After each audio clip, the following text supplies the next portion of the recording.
Nouvelle ouverture de cartes aujourd'hui avec quoi? Avec ceci, qu'est-ce que c'est? C'est une boîte magnifique, un carton qui contient des cartes d'as pour le 30e anniversaire de l'anime Yu Yu Hakusho. Wow! On va découvrir donc ce qu'il y a dedans. A priori, il y aura un classeur, évidemment des cartes. Donc c'est parti.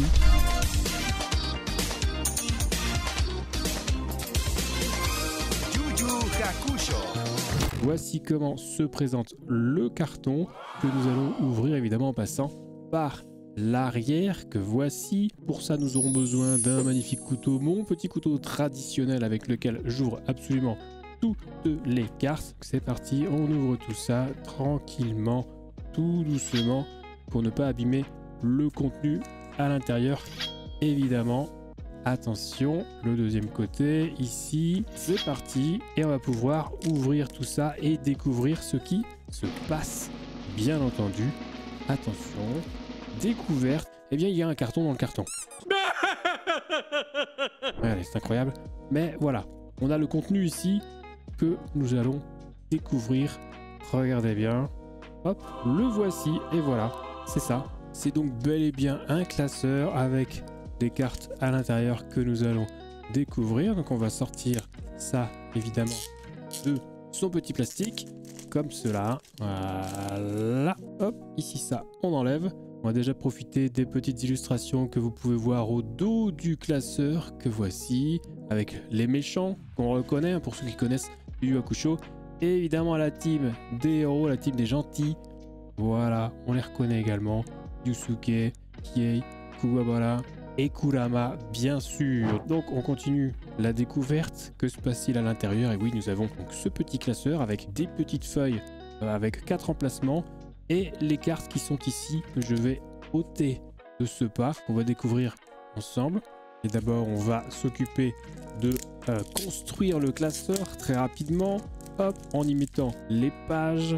Voilà, comme ceci. On referme et on va pouvoir découvrir ensemble les cartes tout de suite. Voilà, les cartes qui sont dans un petit sachet également, tout est bien protégé. Donc on va enlever ça du plastique. C'est parti, hop. On va tout découvrir ensemble et on ne va pas démarrer avec les premières cartes que nous allons mettre à la fin parce que ce sont les plus belles cartes. Donc on va démarrer avec les premières que voici. Regardez ces magnifiques cartes. Là on a un Yusuke formidable avec le petit élément holographique là en haut à gauche. Le logo de l'anime Yu Yu Hakusho. Illustration sympathique. Ok, la suivante.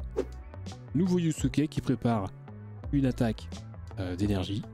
Ok, pas mal. Ok, Yusuke et la petite copine. Très bien.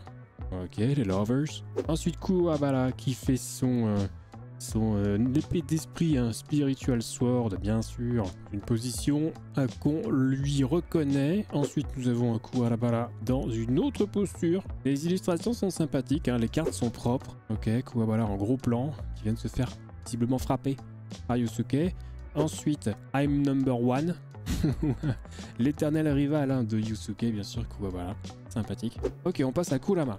Et oui, Kurama, on connaît bien aussi dans sa forme, j'allais dire de base, hein, sa forme humaine, je sais pas si on peut dire ça comme ça. Ok, voilà, là avec son fouet d'épines, Rose Whip. Alors j'imagine qu'on va le voir dans sa forme éveillée, bien sûr. Une nouvelle illustration pour Kurama. Ok, un nouveau un gros plan ici, avec la rose, bien sûr. Très jolie, hein, cette collection de cartes pour l'instant. Yay, évidemment, l'équivalent du Sasuke chez Yu Yu Hakusho, hein, le bad boy si on ose dire, qu'on aime aussi évidemment pour ses... Voilà, on le voit dans sa version un petit peu méchante, comme au début, avec les yeux. Voilà, donc une carte sympathique ici également. Je pense qu'il devrait y en avoir d'autres sur Yei, voilà, qui est en posture, prêt à dégainer son épée. Ok, pas mal, hein, pas mal. Les cartes sont cool. Les cartes sont pas très épaisses, elles sont assez souples. Hein. Je vais me permettre de vous montrer vite fait, vous voyez, c'est très souple. Ensuite on a Botan sur son balai qui lui permet de voler. Ok, pas mal Botan. Keiko, la copine, ok, la petite copine de Yusuke, sympathique. Enma Junior, donc dans sa version petit avec la tétine hein, qu'il aura toujours. Après on devrait le voir. Hop. Ici, la carte numéro 21, parce que vous voyez que c'est numéroté en fait, hein, je viens de m'apercevoir que c'était numéroté. Donc, Three Men of Thieves, ce sont 3 voleurs, hein, les 3 voleurs, ok, attention. Carte numéro 22 avec le cookie, peu semi-gros plan. Très bien. Ah, Genkai, maître Genkai. Genkai Sensei qui enseigne tout quasiment à Yusuke et qui a participé également au tournoi dans lequel le Yusuke affrontait Toguro, bien sûr. On se souvient. Si vous ne connaissez pas d'ailleurs cet animé Yu Yu Hakusho, je vous conseille vraiment d'y jeter un oeil. Bon, ça a vieilli, hein, ça date des années 90, c'était un concurrent de Dragon Ball à l'époque. Mais moi je trouve que c'est très très bon. C'est assez court par rapport à Dragon Ball évidemment, en même temps tout est plus court que Dragon Ball, à part One Piece. Pas mal ici, des petites cartes sympathiques des personnages secondaires. Voilà, mais non, très très bon animé Yu Yu Hakusho, moi j'aime beaucoup. Ça fait longtemps que je l'ai pas revu d'ailleurs, donc pourquoi pas jeter un petit coup d'œil. On va passer rapidement sur les persos secondaires en vrai, hein, parce que en fait, ce qui va nous intéresser aussi beaucoup, ce sont les cartes holographiques typiques de la marque Cardass. Voilà, l'entraînement Yusuke Genkai, très bon.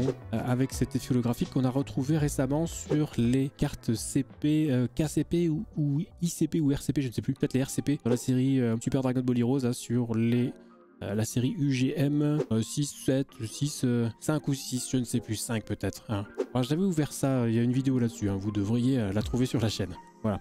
Ah voilà, ça on a une belle illustration ici, avec le Suzaku qui maîtrise les éclairs. Sympa cette petite illustration, j'aime bien. Ok, Kina, d'accord. Là vous reconnaissez les persos pour ceux qui ont vu le manga évidemment. Ah, le fameux Toguro, le voilà, dans sa version 0% de puissance là, enfin 1%. Là il est en mode repos le bonhomme. Et avec le frangin, le grand frangin, évidemment sur l'épaule toujours. Ça c'est la carte numéro 41. Ok, ça c'est l'organisateur du tournoi d'ailleurs me semble-t-il, du premier tournoi, Sakyo. Ah voilà, on arrive aux cartes holographiques, voilà. Donc le style pur Cardass qu'on connaît, mythique, avec donc Yusuke qui prépare un ray gun visiblement. C'est difficile de vous montrer à quoi ça ressemble sans que la caméra bug un petit peu, parce que c'est vraiment c'est full holographique là, hein. Vraiment particulier. Ok, Kuwabara maintenant. Bien ça, on arrive sur les belles cartes là. On arrive sur les très belles cartes. Kurama maintenant, j'essaie de vous montrer sous différents angles pour que vous puissiez bien apprécier non seulement l'effet holographique, mais évidemment les illustrations aussi, qui sont très sympathiques. Hein. Hiei ici. Ah, on n'a pas vu l'attaque du dragon de Hiei, c'est dommage. Enma bien sûr à nouveau avec donc ses versions bébé et ses versions adolescents, on va dire, hein, pas adulte, avec toujours la tétine, même quand il est plus grand. Ok. Pas mal. Ah voilà, Kurama avec premier plan sa version standard, hein, et au deuxième plan la version éveillée, sa vraie forme en fait, hein. C'est sa vraie forme. Hein. Kurama. Donc maintenant, soit on est team Kurama de chez Yu Yu Hakusho, soit on est team Kurama de chez Naruto. Il y a deux écoles, les deux sont bien. La team Toguro à nouveau, 7ème carte holographique. Elle est plutôt cool aussi celle-là, j'aime bien. Est-ce qu'on va voir un Toguro éveillé? Je ne sais pas. Alors Sensui et Tsuki, voilà, ça c'est d'autres méchants qui sont assez balèzes. Dans la suite, hein, c'est le post-Toguro ça, pour ceux qui suivent le manga ou l'animé, enfin qui ont suivi à l'époque. Ok, la 8ème carte. Ici, voilà les quatre combattants, 4 fighters. Voilà, Yusuke, Kurama, Kuwabara et Hiei. Très jolie carte ça, très sympa. Le Ray Gun. Ah, c'est marqué Ray Gun. Et voilà, on sait que les Japonais sont pas forcément très à l'aise avec notre alphabet. Hein. Ça serait plutôt gun ici, hein. Pistolet, hein. Rayon pistolet quoi. Bon, bref. Ray Gun, comme vous voulez, peu importe. Ah, ça c'est une belle illustration et une très jolie carte. La numéro 2 en spécial, alors visiblement. Il y a un numéro 2 ici. Ok, elle est sympa. Alors ici, on a une petite pause de victoire. Les Bad Boys. Voilà, Yusuke Kuwabara. Là, on a Rando. Là, ça, c'est un perso qui est affronté lors du tournoi également, qu'on a déjà vu tout à l'heure. Et là, ici, dans une version holographique, avec un fond un petit peu noir. C'est très intéressant comme carte aussi, ça. J'aime bien. Et on va terminer avec ici une avant-dernière carte. C'est Kurama et Hiei, le duo qui rejoint les deux protagonistes du départ au tout début de l'aventure. Et on termine avec Suzaku. Encore une belle illustration, c'est magnifique. Belle carte, vous voyez que ce sont des cartes très souples, a fortiori sur les versions holographiques. Donc maintenant je vais ranger tout ça. Et donc une fois que tout est bien rangé dans notre petit classeur, eh bien on va voir ce qui se passe à l'intérieur. J'ai classé ça, vous allez voir, en fonction des couleurs qu'il y avait au dos des cartes et en fonction évidemment de leur numérotation croissante. Donc sur la première page, vous voyez, on a un petit regroupement de ce qu'on avait. Les couleurs sont visibles au dos. Donc là, on a par exemple des cartes rouges avec les numérotations 1, 4, 5, 6. Voilà, on continue ici. Vous pouvez voir que ce sont également des cartes rouges. Alors au dos de chaque carte, on a évidemment plein d'informations hein, sur le nombre de points auxquels correspondent les attaques, par exemple. Voilà, alors, on a plein de petites informations. Là, ce sont pour les cartes rouges. On démarre ici, je crois, les cartes vertes.